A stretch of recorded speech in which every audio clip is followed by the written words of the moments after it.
দীর্ঘ এক মাস রোজা রাখার পর আলহামদুলিল্লাহ আজকে আমাদের পবিত্র ঈদুল ফিতর। আমরা মুসলমানরা এই খুশির দিনটি পাওয়ার জন্য প্রতি বছর ওয়েট করে থাকি। তো আজকের এই ভিডিওতে আপনারা দেখতে পাবেন পবিত্র ঈদুল ফিতরটি আমাদের কেমন কাটলো, ঈদের দিন কি করলাম না করলাম, কোথায় কোথায় ঘুরতে গেলাম, এভরিথিং সবকিছু। তো আপনারা যারা আমার ফেসবুক পেজ এবং ইউটিউব চ্যানেলটিকে এখনো সাবস্ক্রাইব করেননি, অবশ্যই সাবস্ক্রাইব করে দিবেন। তো চলুন আজকের এই ভিডিওটি শুরু করা যাক।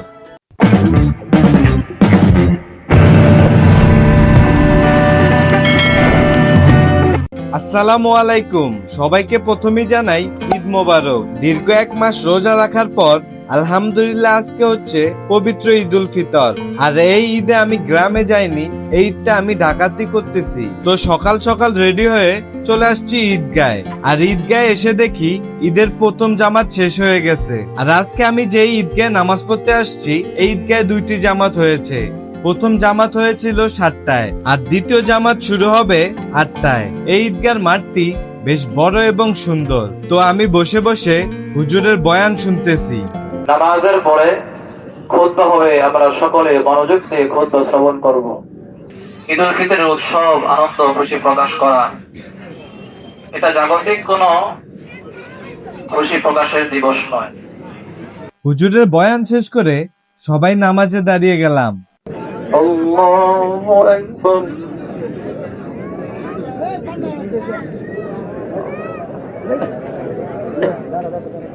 আলহামদুলিল্লাহ সুন্দরভাবে নামাজ শেষ করে এখন চলে যাচ্ছি বাসায়। আর বাসায় এসেই দেখি আম্মু আমার জন্য খাবার সাজিয়ে রেখেছে। আর ঈদ উপলক্ষে আজকে আম্মু সকালে রান্না করেছিল নুডলস, নাস্তা এবং নবাবী সেমাই। আর আম্মুর হাতের খাবার টেস্টও এক কথায় অসাধারণ। A few moments later. দুপুরে আমি আর আমার ফ্রেন্ড একসাথে খাওয়া দাওয়া শেষ করে বিকাল বেলা বের হয়ে গেছি ঘুরতে। আর আজকে আমার সাথে আছে আমার ফ্রেন্ড মেহেদি। তো প্রথমে আমরা চলে আসছি এই বিশাল বড় বালির মাঠটিতে। এখানে বেশ কিছু ফটোশুট এবং ভিডিও শুট করলাম। এই জায়গাটি আমার কাছে বেশ ভালোই লাগে, কারণ জায়গাটি বেশ নিরিবিলি এবং শান্ত। এখান থেকে এখন চলে যাচ্ছি নারায়ণগঞ্জ শেখ রাসেল পার্কের উদ্দেশ্যে। আর আজকে ভাবছিলাম কোথায় ঘুরতে বা বেরোতেই পারবো না, কারণ সকালের আবহাওয়া ছিল খুবই খারাপ। অবশেষে আমরা চলে আসছি নারায়ণগঞ্জ সিটি পার্ক বা শেখ রাসেল পার্কে। আর এই পার্কে এসে দেখি মানুষের পুরো ঢল নেমে গেছে এই পার্কে। মনে হচ্ছে ফ্রিতে যেন খাবার বিতরণ করতেছে। অনেকক্ষণ ঠেলাঠেলি ধাক্কাধাক্কি করে অবশেষে পার্কের ভিতরে প্রবেশ করলাম। নারায়ণগঞ্জ শেখ রাসেল পার্ক বা সিটি পার্কে ঢুকতে কোনো এন্ট্রি ফি বা টিকিট লাগে না। আর এই পার্ক নিয়ে পরবর্তীতে আমি একটি ডিটেলসে লং ভিডিও নিয়ে আসবো। এই পার্কটি নারায়ণগঞ্জ জেলার ভিতরে সব থেকে কাছে এবং আধুনিক এবং দৃষ্টিনন্দন পার্ক হওয়ায় এই পার্কে অনেক দর্শনার্থী এসে থাকে। এই পার্কটি বেশ বড় এবং আধুনিকভাবে ডিজাইন করা হয়েছে। এই পার্কে এসে আমরা বেশ সুন্দর সুন্দর কিছু ফটোশুট করে নিলাম। এই পার্কে কিছুক্ষণ ঘোরাঘুরি করে এখন আমরা এই পার্ক থেকে বের হয়ে যাচ্ছি, কারণ আমরা অন্য আরেকটি পার্কে যাব। শেখ রাসেল পার্ক থেকে বের হয়ে আমি আর আমার ফ্রেন্ড চলে যাচ্ছি জালকুড়ির 10 পাই নামক একটি পার্কে। আর আপনারা ঈদের দিন কে কোথায় ঘুরতে গিয়েছিলেন অবশ্যই কমেন্ট করে জানাবেন। আমরা চলে আসছি 10 পাই নামক সেই পার্কে। এই পার্কের আলাদা কোনো নাম আছে কিনা আমার সঠিক জানা নাই। এই পার্কটি মূলত নারায়ণগঞ্জ জালকুড়ির 10 পাইবে অবস্থিত। এই পার্কে এসে প্রথমে আমি 20 টাকা দিয়ে একটি বন্দুক ট্রাই করলাম। আর 20 টাকায় মেবি 8টি গুলি করার চান্স দিয়ে থাকে। আমি আর আমার ফ্রেন্ড দুজনই আজকে এই বন্দুক গেমটি ট্রাই করলাম। বন্দুক গেমটি ট্রাই করা শেষ করে এখন চলে যাচ্ছে অন্যান্য রাইডের দিকে। আর ঈদ উপলক্ষে দেখতে পেলাম এই পার্কটিকে নতুন সাজে সাজানো হয়েছে।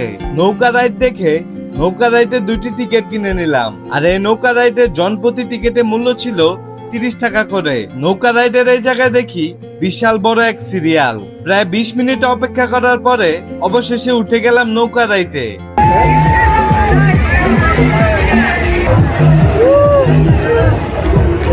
ওরে মামা,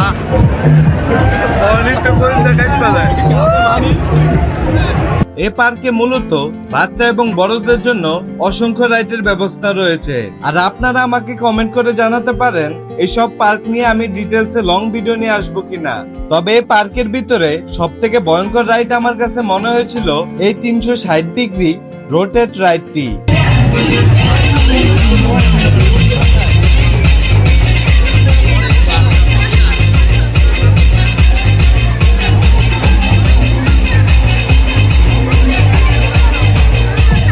আমার ফ্রেন্ড নাকি আবার নৌকা রাইডে উঠবে, এর জন্য জনপ্রতি 50 টাকা টিকিট দিয়ে অন্য আরেকটি বড় নৌকা রাইডে উঠে গেলাম।